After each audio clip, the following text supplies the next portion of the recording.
Hello, Super Relaxed Fantasy Club. I'm Curtis Chen. Thank you for joining me. Thanks to Phil for the invitation to read for you all.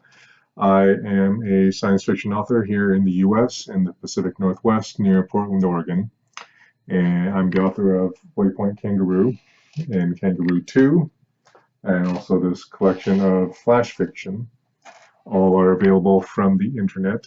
I am not going to read to you from any of those because the audiobooks read by PJ Oakland, put out by Macmillan, are much better than I could ever do myself.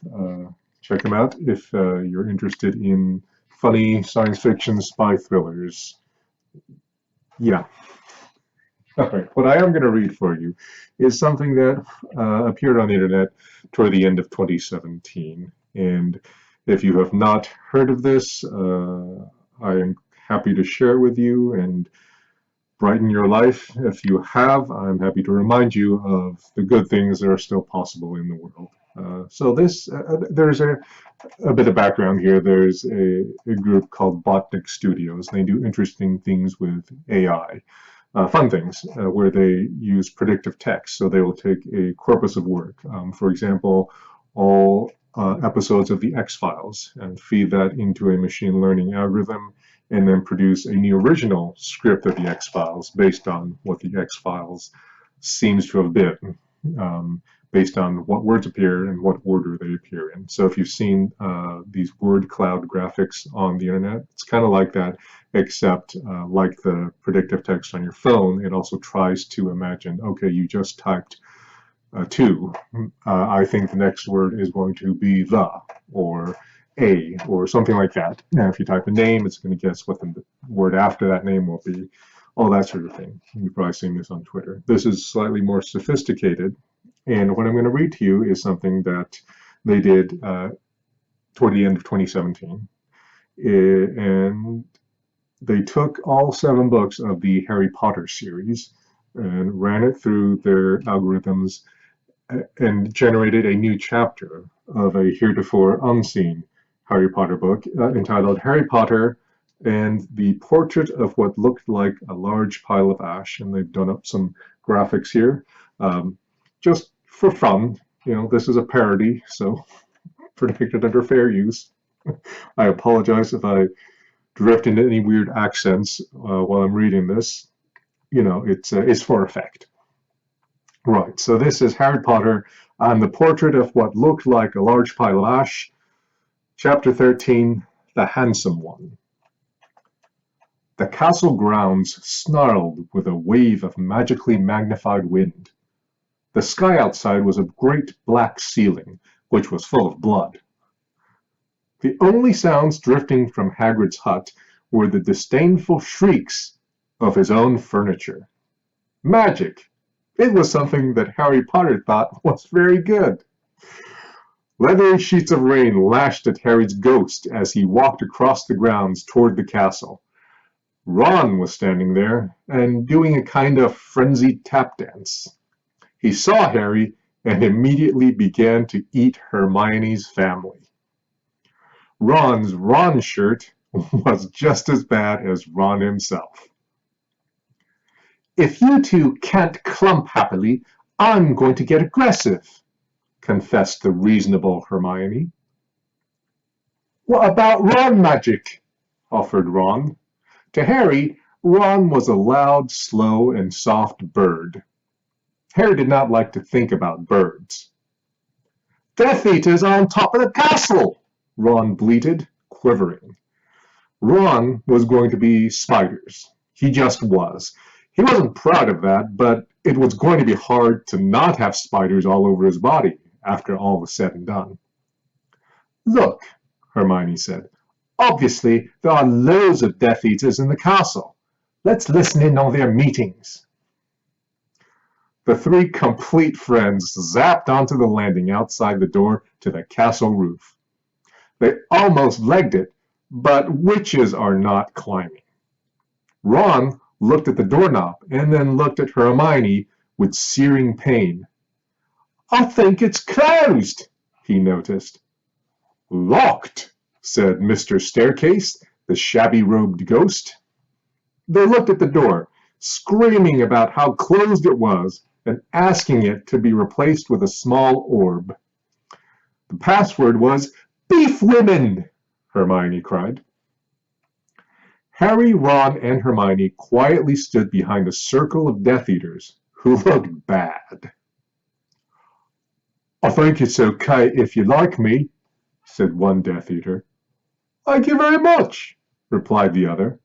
The first Death Eater confidently leaned forward to plant a kiss on his cheek. "Oh, well done," said the second as his friend stepped back again. All the other Death Eaters applauded politely. Then they all took a few minutes to go over the plan to get rid of Harry's magic. Harry could tell that Voldemort was standing right behind him. He felt a great overreaction. Harry tore his eyes from his head and threw them into the forest. Voldemort raised his eyebrows at Harry, who could not see anything at the moment. "Voldemort, you are a very bad and mean wizard," Harry savagely said. Hermione nodded encouragingly. The tall Death Eater was wearing a shirt that said "Hermione has forgotten how to dance." So Hermione dipped his face in mud.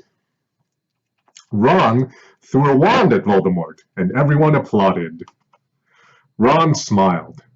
Ron reached for his wand slowly. "Ron's the handsome one," muttered Harry as he reluctantly reached for his. They cast a spell or two, and jets of green light shot out of the Death Eaters' heads. Ron flinched.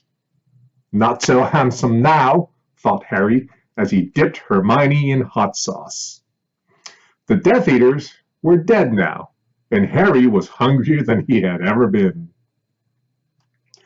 The Great Hall was filled with incredible moaning chandeliers and a large librarian who had decorated the sinks with books about masonry.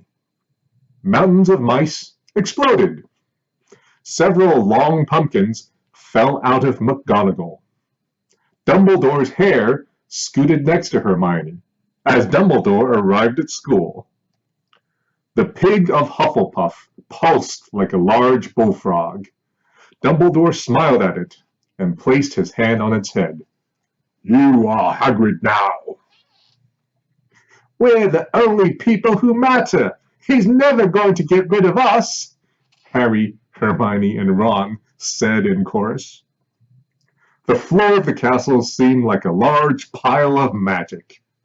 The Dursleys had never been to the castle, and they were not about to come there in Harry Potter and the Portrait of What Looked Like a Large Pile of Ash.